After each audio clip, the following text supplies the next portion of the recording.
I came to France expecting an unforgettable holiday. Instead, I ended up at a French hospital needing emergency surgery. It might be around like 1,000. That's why it's so important to have travel insurance. As you might tell by this environment, I'm at the hospital back home in Norway after kind of a long journey. I will explain what happened to me while traveling and why it is so important to have travel insurance. I've learned my lesson from this experience. Let's start from the beginning. 2 weeks ago, I was on vacation in France, in Soulac, at a surf camp. For 5 days, I had such a great time. The group of people that were there were so nice, played volleyball, spike, table tennis, surfing of course.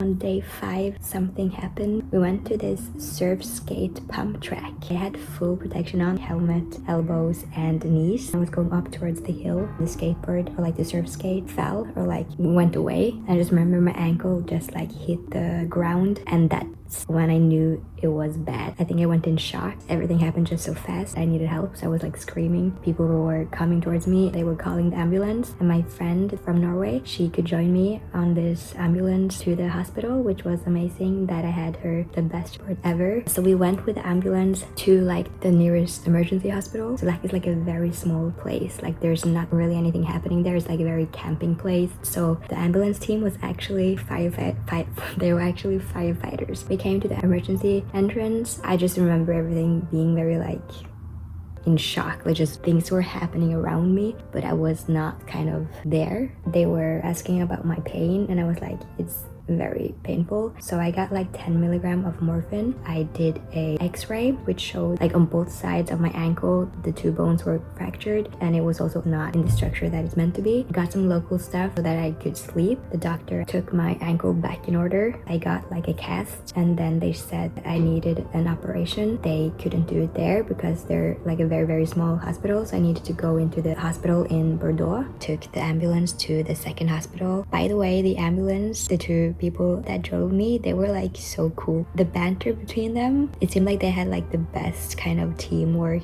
Anyways, so I came to the new hospital at like midnight.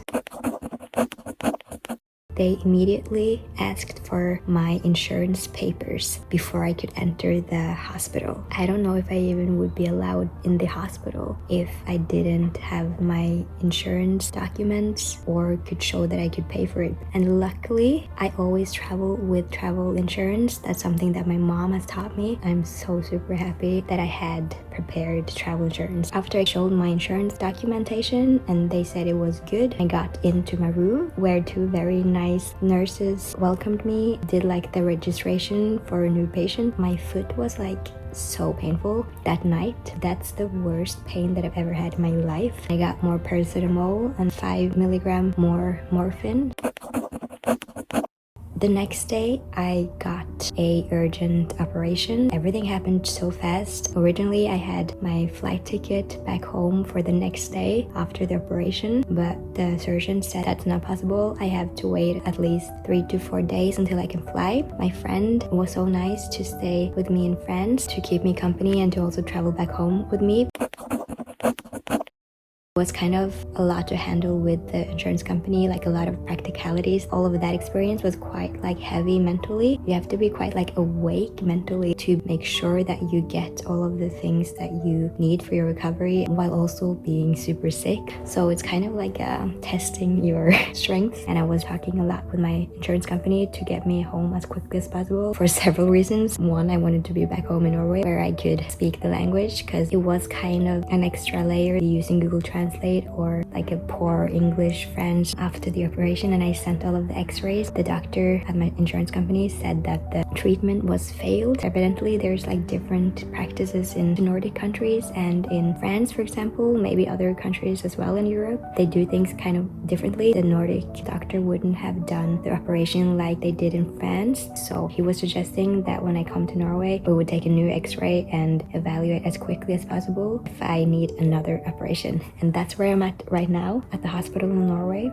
Just took a CT scan and tomorrow I will know the answer if I need to take a second operation or not. I just want to be as best as possible in my ankle. Either that's a new operation or not an operation, because I want to go skiing, surfing and skating again. Anyways, sorry, I'm like forwarding back to the hospital in France.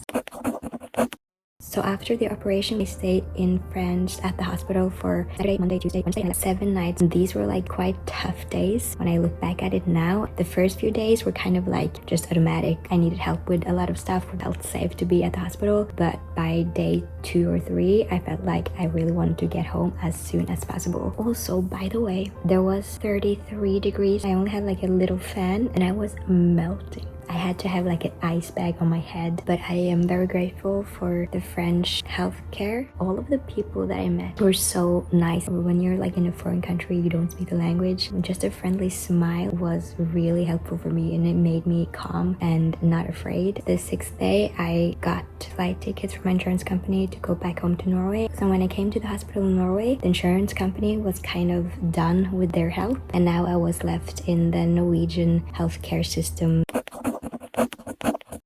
But now let's talk about why it was so important to have travel insurance when an injury that is not expected happens. Let's look at the cost that this would cost me if I didn't have insurance. First of all, I took 3 ambulances. Then I have the expense of 6 nights at a hospital. It was also like a private hospital. It said on the like price list at my room something about like 1,000 euros each day, which was like the standard rate, but medicine and other stuff was in addition to those 1,000 euros. The surgery in itself would be a big expense, and then the relocation of a new flight, and also they covered accommodation and transportation back and forth from the hospital for my friend, because my insurance company said that I was in need of an assistance for the flight back home. So all of these costs would have literally ruined my bank account. I don't know how I would pay this. I don't know the exact total that this incident cost because the payment was sent directly to my insurance company. I'm guessing it might be around like 30,000 euros. That's why it's so important to have travel insurance. Most likely you won't actually use it. That's a good thing,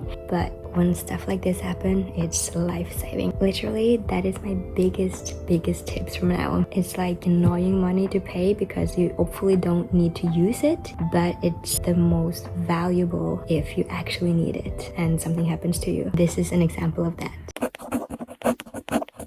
So now that we've covered that travel insurance is so essential, step 2 is to figure out and make yourself familiar with what is included and what is excluded in your specific travel insurance. That could be devastating if you think something will be covered and you find out that no, this is not something that the travel insurance actually covers. In my experience, if you don't have the right to be covered for something specific, they won't really do that. Make sure that you find a travel insurance that fits you and your kind of lifestyle. I think some travel insurance have restrictions of injuries caused by, for example, skydiving or other extreme sports. Make sure to read like the fine lines so that you are covered for the things or activities that you want to do on your travel. Also, depending on where you are traveling, make sure that the travel insurance is covered in the country that you're traveling to. At least for mine in Norway, the one that I have regularly is travel insurance for Europe. If I am traveling outside of Europe, I need to expand my travel insurance and pay extra money in that period of time. Make sure that it's valid, that you have a documentation ready. That's also something to prepare before you travel. Take a screenshot of your travel insurance document so that you have it somewhere very easily to find on your phone, which was very good for me. I just logged in and found my document and showed it to them. And also it's possible to contact your travel insurance and talk to them if you have any questions before, to make sure that you know what is covered. And hopefully we don't need to use it, but if we do need, then it's gold. Was a little bit of a different video today. I wanted to share my experience of this injury and surgery and hospital experience in a foreign country to highlight the importance of travel insurance, because you never know if you will need it. And hopefully it doesn't happen, but I literally don't know what I would do if I didn't have the travel insurance. If you have any experience with accidents while traveling, how was your experience? Don't forget to check out my travel vlogs and subscribe to my channel. Now I'm gonna rest a little bit, maybe do some physio exercises. Wish me luck. Now this has happened. It sucks. I obviously wish that it didn't happen, but I'm trying to think positively. It could have gotten worse. I will be able to travel again, which is my passion.